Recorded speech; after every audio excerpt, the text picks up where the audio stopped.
first race of the season has finally finished.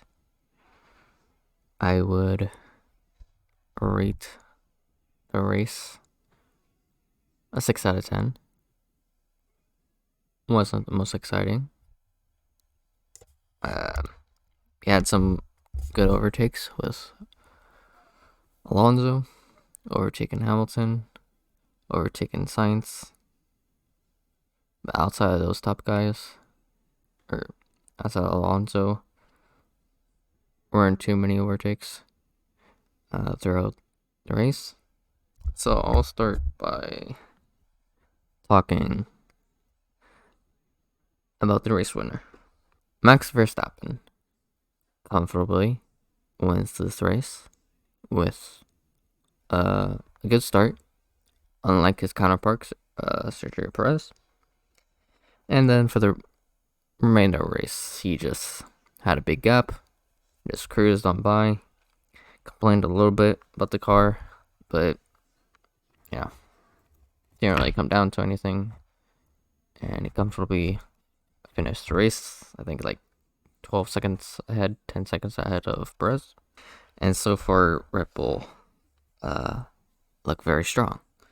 Following the Red Bulls of their 1-2, Fernando Alonso.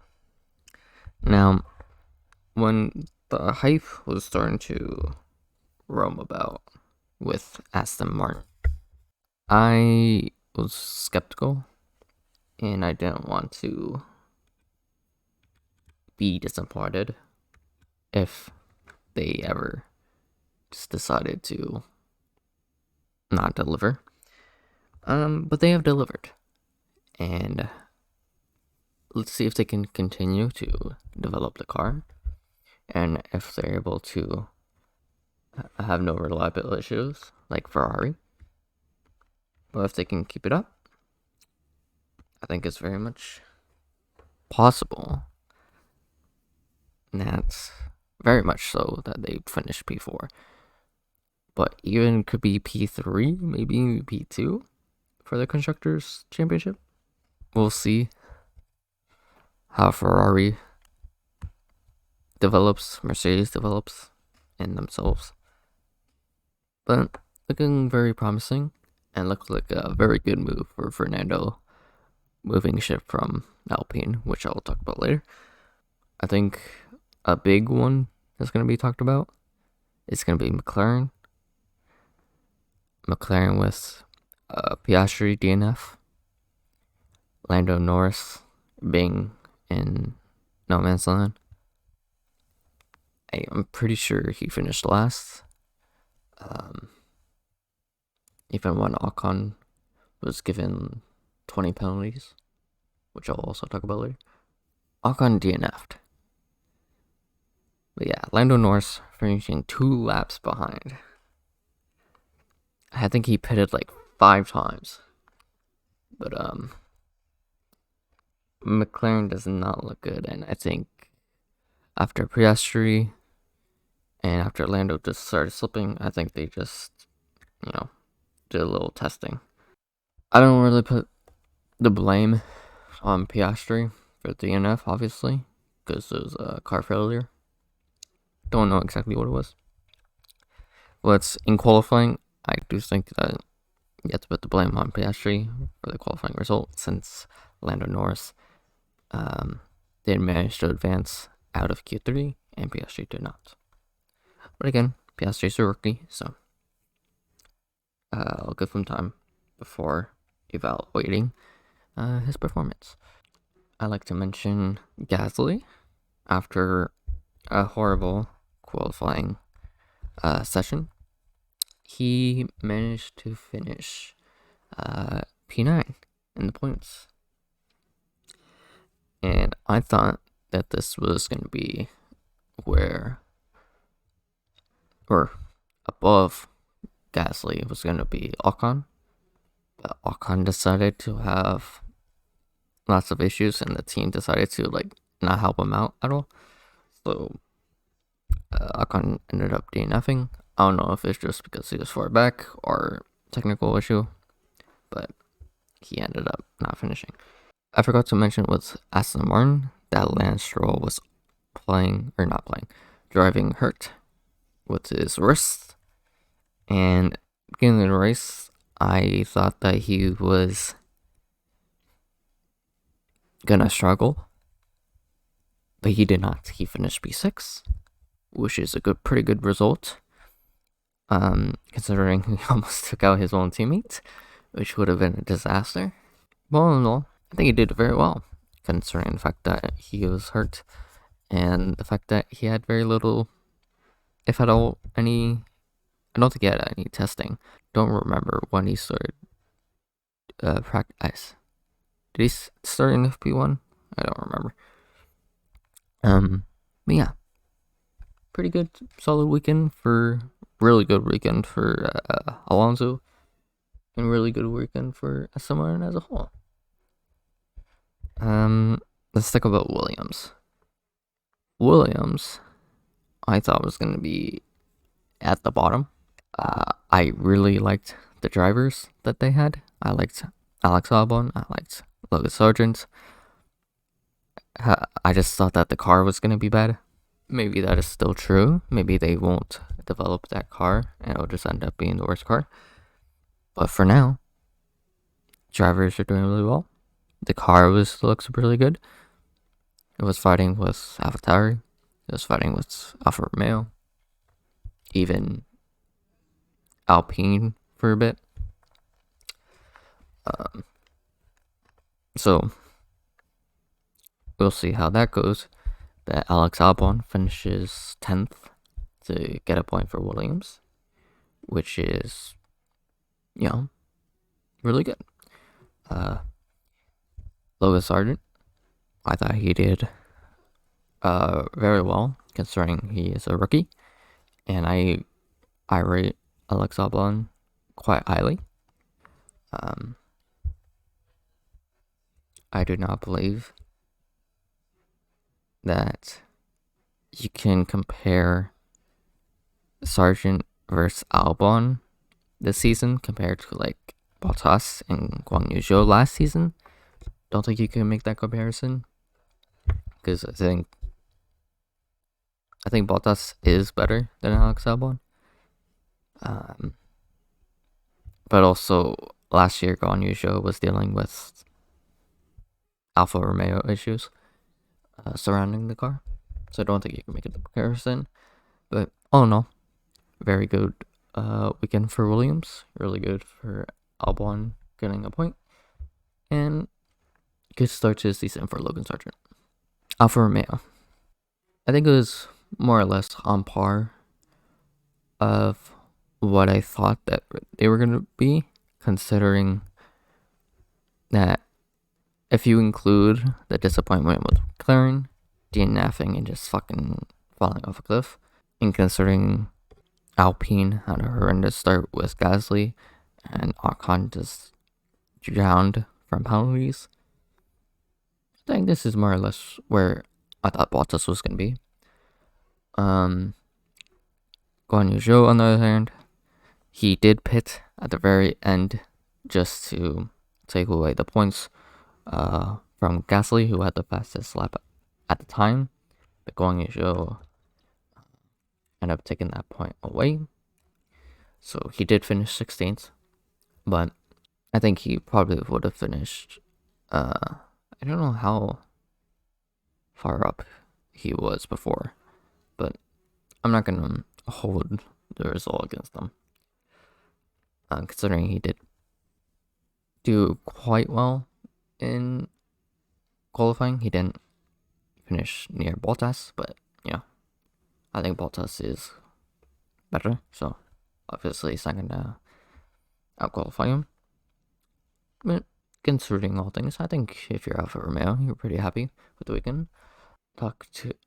Moving on with another Alpha team, different type of Alpha, but whatever, is Yuki Tsunoda. I thought that Yuki Tsunoda was going to have to perform this season, considering the fact that Nick DeVries, this is his debut start season, and I think he delivered. I don't think I'm really impressed with the car itself, but I thought that Yuki Tsunoda did pretty well. Nick DeVries, don't. I think it was very. He did good, but he didn't do like great or anything. It wasn't. There was not many highlights for Nick DeVries. But considering again, well, it would be his second start because he started last season. First full season, pretty good. Or first start. Talk about a little bit more disappointing team, at least so far, and that is Haas. Nico Hulkenberg. He qualified. I think it was 10th. Yeah, he finished 10th because he only did one run, and it didn't count. So he started P10, and he ends up finishing P15. Kevin Magnussen got out of Q3 and finished 13th. Now, I thought that Kevin Magnussen was going to be better overall throughout the season than Nico Hulkenberg, but considering the qualification difference, I think it's pretty disappointing from Nico's point of view and the various track limits that was warned about. So yeah, disappointing for Nico Hulkenberg. Kevin Magnussen is good, but again, qualifying was poor. So I'll be hoping to finish or do better than that.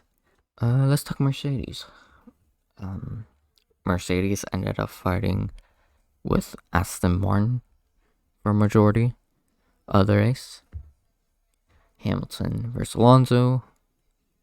Stroll versus George Russell. But also George fought with Alonso as well. We'll see how they develop. But as of right now, the car does not look like Hamilton said after. Yeah, I think it was after qualifying. He said there was going to be a gap between them and the others in front.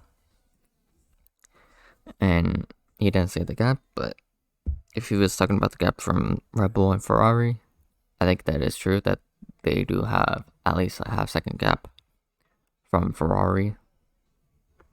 Probably more from Red Bull, especially in race pace.